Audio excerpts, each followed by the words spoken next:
Olá, defensores de proprietários de veículos e de motoristas, e para você também que está assistindo esse vídeo por algum motivo. Meu nome é Érica Avalone, eu sou especialista no mercado de trânsito e hoje eu vou falar para vocês da Lei de Acesso à Informação. Eu tenho certeza que essa lei vai ajudar na atuação profissional sua, porque não são raras as vezes em que os órgãos de trânsito eles limitam o acesso a informações, a documentos e eles se negam a prestar orientações. Então, você sabendo dessa lei, conhecendo essa lei, você vai estar municiado quando você tiver negado, de repente, um requerimento, um pedido, ou mesmo não receber devidamente as orientações das quais você tem direito. Então, se você quer saber mais sobre isso, fica comigo até o final desse vídeo. A Lei de Acesso à Informação é a Lei número 12.527 de 2011. E ela surgiu a partir do princípio da publicidade dos atos da administração pública, previsto lá na nossa Constituição Federal. Então, a regra é que todos os atos da administração pública são públicos e não sigilosos, tá? Um exemplo para vocês de ato sigiloso. Então, vamos pensar no inquérito policial, que é um ato administrativo. Dentro desse inquérito é determinado que o seu telefone seja grampeado. Imagine só se você soubesse que o seu celular vai ser grampeado. Qual seria a finalidade deste ato?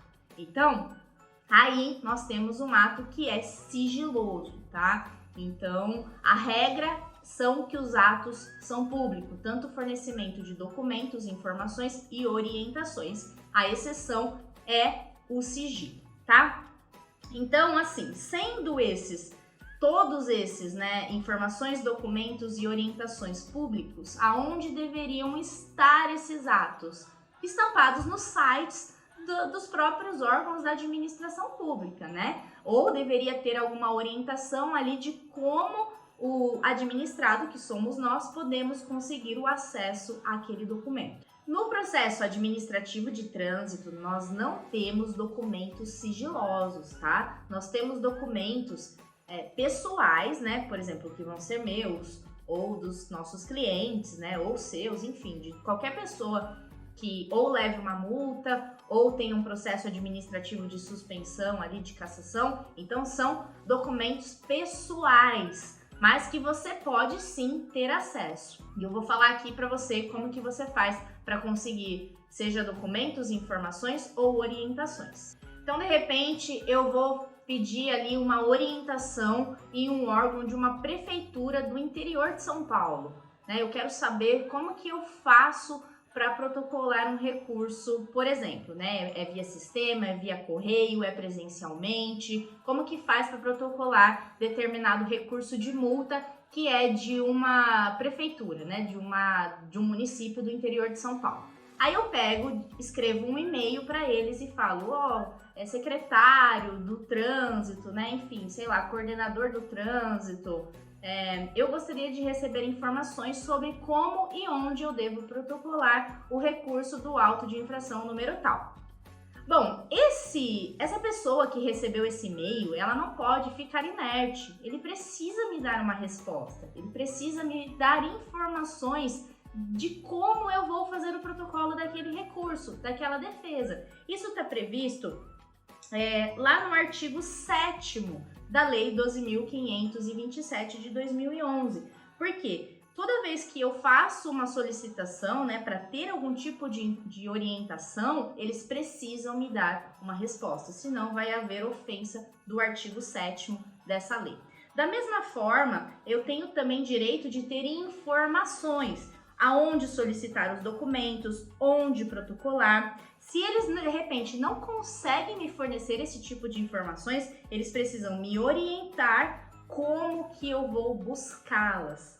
Vou dar um exemplo para vocês. Acontece muito isso quando a gente tem a notificação que comunica o indeferimento de uma defesa ou de um recurso de multa. Muitas vezes, nessa notificação, só vem escrito lá, indeferido. E nós precisamos fazer uma solicitação, um requerimento para saber os motivos pelos quais aquela defesa ou aquele recurso foram indeferidos. Então, isso fere o artigo 3º dessa lei, tá? Então, é importante, toda vez que você fizer uma defesa ou um recurso para jare, colocar a referência ao artigo 3º dessa lei, sob pena de violação ao devido processo legal, à ampla defesa, ao contraditório e ao acesso à informação. Por que não pode vir tudo junto ali, na hora que vem o resultado da defesa? Porque é necessário que a gente tenha que fazer um requerimento para ter acesso a esse tipo de documento.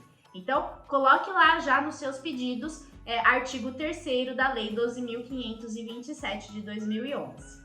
Outra questão que dá muita bucha aí na prática é a questão do efeito suspensivo, principalmente no que se refere às penalidades de multa. Bom, a gente sabe, segundo lá a leitura dos artigos 284 e 290 do Código de Trânsito Brasileiro, que a penalidade de multa ela não pode impedir o licenciamento e a transferência de um veículo enquanto a multa estiver pendente de julgamento. Porém, o que acontece na prática?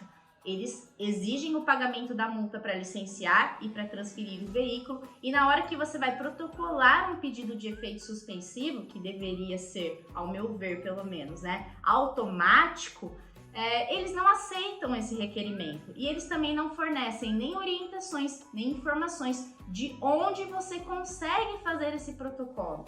Aonde você consegue, de repente, ter um acesso a esse tipo de informação. Então, quando a gente fala de efeito suspensivo, o qual não é recebido pelo órgão de trânsito, a gente está tendo uma violação à lei de acesso à informação. Bom, então você que atua na defesa de motoristas e proprietários de veículos já deve saber que toda vez que você vai fazer uma defesa de multa ou um recurso administrativo, você precisa ter acesso ao auto de infração. Muitas vezes o condutor ali, ou ele não foi abordado, ou ele não tem acesso ao auto de infração, né? Então aí qual é a sua obrigação? Fazer um requerimento solicitando a cópia do auto de infração. E você vai usar a lei de acesso à informação para fazer isso.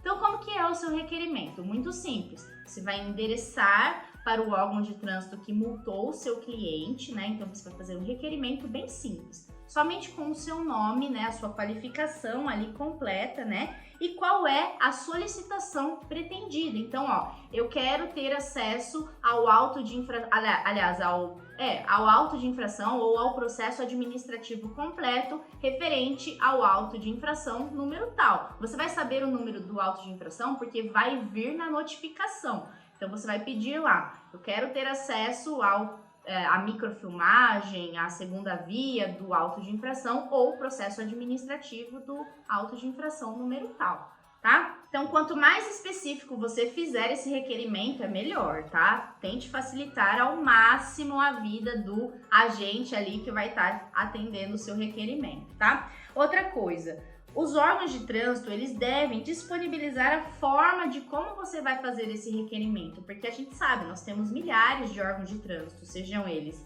federais, estaduais e municipais, e cada um possui um formulário próprio, uma regra própria para fazer esse tipo de requerimento, então procure saber sobre isso. Outra coisa importante, é vedado qualquer tipo de justificativa para solicitar qualquer tipo de documento. Então, eu quero o auto de infração número tal, vou lá e protocolo junto ao órgão de trânsito. Eles não podem me perguntar por que eu quero aquele documento. Eu quero porque quero, pronto, acabou. Eu não tenho que ficar justificando os motivos pelos quais eu preciso daquele documento, tá? Não existe isso, a lei ela veda isso também. Bom, e qual é o prazo para o órgão de trânsito me fornecer esse documento? Segundo o artigo 11 da lei, o prazo ele é imediato se o documento ou a informação ela está disponível. Então tá lá de repente no sistema interno deles esse documento ou essa informação, então ele tem que prestar imediatamente essa informação ou fornecer esse documento. Caso ela não esteja disponível, eles têm até 20 dias para te fornecer esse documento. Então, se você tem prazo ali para fazer a defesa, corra com o pedido de documentação, né, principalmente do auto de infração, para que você possa ter ali argumentos suficientes para recorrer daquela defesa e ter o auto de infração em mãos. Se de repente eles descumprirem esse prazo, você vai poder alegar isso na sua defesa ou no seu recurso em primeira instância, tá? Mas isso já é assunto para um próximo vídeo. Mas também é importante frisar que se de repente esse documento não está disponível ali, ou se eles não conseguem fornecer, ou eles não têm esse documento, que nem a gente teve um órgão de trânsito lá no Rio Grande do Sul, por exemplo, que pegou fogo. Então eles muitas vezes não vão ter o documento que algum processo administrativo, algo que de repente ainda era físico, né, não era digital, eles não vão ter.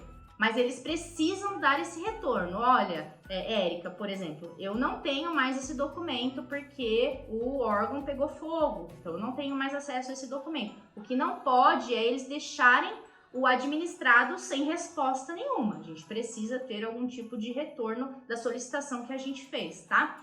E a última coisa que eu preciso falar aqui para vocês ainda nesse vídeo é que esse serviço ele é gratuito. O órgão de trânsito ele não pode cobrar por fornecer um auto de infração, um processo administrativo. Eles não podem cobrar por isso. Eles podem cobrar de repente pelas cópias. Então, ó, o processo administrativo tem 10 folhas, mas eu vou ter que imprimir, eu vou ter que tirar um xerox e vai custar 10 cópias para você, por exemplo, se for um xerox, tá? Mas assim, em regra, o serviço é gratuito, tá? Em regra não, o que determina a lei aqui é que o serviço é gratuito. Eles podem, no máximo, cobrar aí pelas cópias, né? O xerox. E eu também vou convidar você para fazer a leitura do artigo 32 desta lei, que fala justamente da responsabilidade dos agentes públicos, dos agentes que trabalham representando a administração pública, para que você saiba realmente qual postura ter ali na hora que, de repente, eles negarem o fornecimento de algum documento ou algo assim, tá? Então, façam a leitura dessa lei. Eu vou já ficando por aqui, né? Eu acho que eu me estendi demais até nesse vídeo, mas eu vou ficando por aqui. Eu quero que vocês apliquem isso que eu falei na prática, porque vai fazer bastante diferença para você, principalmente na hora de requerer cópia de processo administrativo, auto de infração e protocolar o efeito suspensivo. Tenho certeza que você vai lembrar de mim quando você for fazer esse requerimento. Eu espero que você tenha gostado desse vídeo, eu vou ficando por aqui. Se você gostou, já deixa um like aqui no vídeo, se inscreve no canal, eu trago dicas toda semana sobre o grande mercado de trânsito e qualquer dúvida é só deixar nos comentários. Até o próximo vídeo, gente, e tchau, tchau!